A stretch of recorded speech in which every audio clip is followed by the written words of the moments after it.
2 రోజులుగా తిరుమల లడ్డూపై వస్తున్న కథనాలపై చిలుకూరు బాలాజీ ప్రధాన అర్చకులు రంగరాజన్ స్పందించారు.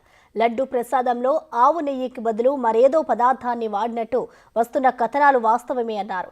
లడ్డూ తయారీ చేయడానికి ఇచ్చిన టెండర్ ప్రక్రియనే తప్పుడు నిర్ణయమని అన్నారు. వైకుంఠం నుంచి దిగివచ్చిన స్వామివారికి స్వచ్ఛమైన ఆవు నెయ్యినే వాడాలని అన్నారు. గోవింద అంటే గోవును రక్షించేవాడు అని అర్థం కాబట్టి ఆవు నెయ్యినే వాడాలని చెప్పారు. ఈ వ్యవహారంపై నిజాలు తేల్చాలని ఆంధ్రప్రదేశ్ ప్రభుత్వాన్ని కోరారాయన. ఆంధ్రప్రదేశ్ ఉప ముఖ్యమంత్రి పవన్ కళ్యాణ్ దీనిపై చర్యలు తీసుకొని కేంద్రం దృష్టికి తీసుకెళ్లాలన్నారు రంగరాజన్. తిరుమల తిరుపతి దేవస్థానంలో స్వామివారి ప్రసాదం తయారీకి కానీ వేరే ఇతర అవసరాలకు కానీ వాడినటువంటి వస్తువులు ఆవు నెయ్యి కాదు, వేరే ఏదో పదార్థము అనేటటువంటి నిజాన్ని ముందు 2 రోజులుగా వస్తున్నటువంటి మీడియా కథనాలలో అక్కడ కొంతమంది తెలిసిన వాళ్ళతో సంప్రదించడం వల్ల ఇది ఒక భయంకరమైనటువంటి నిజాన్ని గ్రహించాం. అసలు ఈ టెండరింగ్ ప్రక్రియనే తప్పు. స్వామివారు శ్రీవైకుంఠం నుంచి దిగి వచ్చి భూలోకంలో ప్రత్యక్ష వైకుంఠంగా భావించే క్షేత్రం అది. అలాంటి క్షేత్రంలో స్వామివారికి ఆవు నెయ్యితో తయారు చేసినటువంటి లడ్డూ కానీ హోమాల్లో వాడేటటువంటిది ఆవు నెయ్యే కాదు.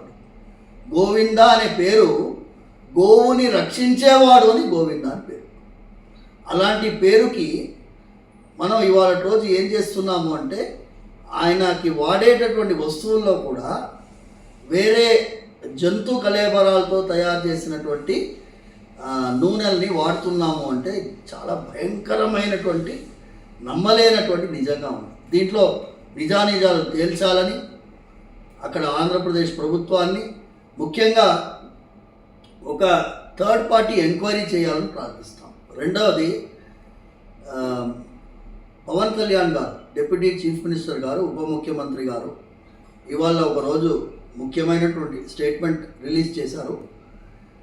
ధార్మిక పరిషత్, సెంట్రల్ ధార్మిక పరిషత్ ఉండాలని మా నాన్నగారు సౌందరరాజన్ గారు ఇదే విషయం పైన జస్టిస్ రమాజాయిస్ కమిటీని కూడా ఆంధ్రప్రదేశ్ తెలంగాణ ఉమ్మడి ఆంధ్రప్రదేశ్గా ఉన్నప్పుడు ఈ చట్టాన్ని సవరించినప్పుడు ధార్మిక పరిషత్ వెంటనే ఏర్పాటు చేయాలని, ఆ ధార్మిక పరిషత్ ఆధ్వర్యంలో దేవాలయాలు నడవాలని, అలాంటి సమయంలో ఇలాంటి విషయాలు కొంచెం జాగ్రత్త పడతారేమో అని మనస్ఫూర్తిగా ప్రార్థిస్తున్నాము.